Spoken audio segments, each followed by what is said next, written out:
কোনো দেবতার আশ্রয়। বললে জানো সুন্দরবনে তো সুন্দর দেবতাই থাকবে, অসুন্দর দেবতাটা থাকবে না। তা বৌদি বলো তো তার চরিত্রটা কেমন? আরে ননদি, তার চরিত্র গুণের কথা বলে আর শেষ করা যাবে না। বিধাতা যদি কোটি কোটি বদনও দেয় তবু শেষ হবে না। তার চরিত্র কেমন জানো? ছড়ি মুড়ি মানে না রে, ছড়ি মুড়ি মানে না রে, ছড়ি মুড়ি মানে না রে, তাকে পাই তাকে ধরে, ছড়ি মুড়ি মানে না রে, তাকে পাই তাকে ধরে, ছড়ি মুড়ি মানে না রে। এবার কুটিলা ভাবলেন আমি তো একজন বিধবা সুন্দরী ছুরি, যদি আমাকেই ধরে, যারা বাদিনী কৃষ্ণবঙ্গ কিন্তু সইতে পারে না।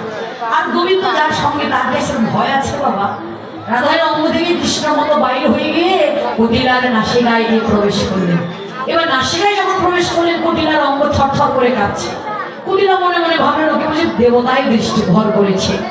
দৌড়ে গিয়ে রাধাকে চরণ ধরে বললেন বৌদি আমায় বাঁচাও বাঁচাও, বৌদি আমায় বাঁচাও বাঁচাও, বৌদি আমায় বাঁচাও বাঁচাও, দেবতা ভর করেছে, বৌদি আমায় বাঁচাও বাঁচাও, এই রে ননদি এ কি করছো? তুমি আমার পায়ে হাত দিচ্ছ কেন? যাও সরো সরো সরো। বৌদি আমায় বাঁচাও, তুমি ছাড়া আমায় বলে কি তুমি বিপদে পড়েছো, আমি কি করে তোমাকে বাঁচাবো? বলে তুমি বনদেবতার কাছে বলো, তুমি বলে ননদি যে বিপদে পড়ে সেই তো বলে, অন্য কেউ তার বলে না। বলে হে বনদেবতা তুমি বলো আমায় ছাড়ো। এবার কটিলা বলতে লাগলেন কি আমায় ছাড়ো, বউকে ধরো, আমায় ছাড়ো, বউকে ধরো, আমায় ছাড়ো, বউকে ধরো, আমায় ছাড়ো, বউকে ধরো, ইহকাল জন্মের মতোই আমায় ছাড়ো, বউকে ধরো, ইহকাল জন্মের মতোই আমায় ছাড়ো, বউকে ধরো।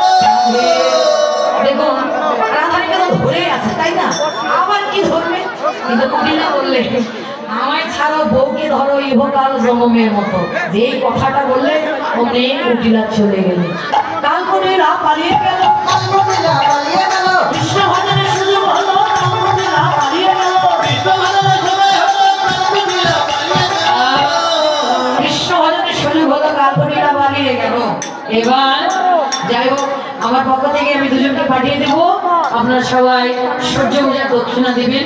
দেখুন এখনকার ব্রাহ্মণরা কিন্তু অল্প দেলার পূজা করে, বলে কি আগেকার যুগের ব্রাহ্মণদেরকে ডেকে নিয়ে এসে যা দিতেন তাই নিয়ে চলে যায়। কিন্তু এখনকার ব্রাহ্মণদেরকে আগে ফোনেই সব কিছু বলতে হয়। রাধে রাধে, যেমন দক্ষিণা তেমন পূজা, তাই না? রাধে রাধে, আমার পক্ষ থেকে পাঠিয়ে দেবো, আপনারা সবাই যে যা পারবেন গোবিন্দ সেবার জন্য দান করবেন। দান করা ভালো। হ্যাঁ, দান করেছিলেন রাজা বলি রাজা, যে যা চাইতো তাকে তাই দান করে দিত। দান করিতে করিতে এমন এক জায়গায় দান করে গেছে, নিজেকেই একেবারে দান করে দিয়েছে, আর দান করতে হয়নি। তো রাধে রাধে, সবাই মিলে দান করবেন, হরিবল। এবার গোবিন্দ দাঁড়িয়ে আছে, কখন রাধানী আসবে। যে রাধানীকে দেখতে পেলেন ওদের নয়নে নয়নে মিলন হলো,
অষ্টসখীর প্রয়োজন পায়াতের না, রাধা গোবিন্দের প্রয়োজন। তাহলে তারা এলেই তো ভালো করে নাচান যায়, আনন্দ করা যায়, তাই না? রাধা রানী শ্যাম সুন্দর নেই, তাকে আর নাচাবো, তাই আমি সংক্ষিপ্তেই সবকিছু করবো। রাধে রাধে।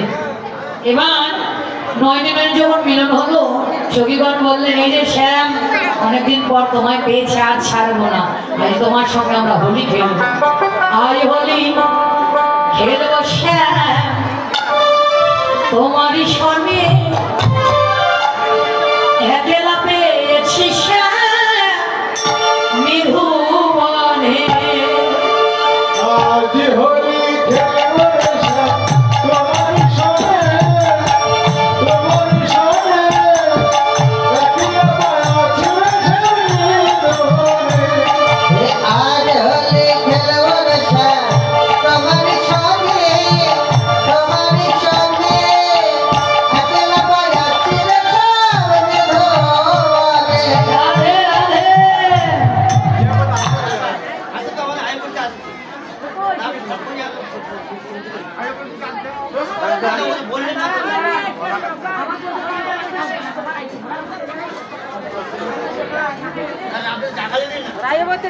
Gracias.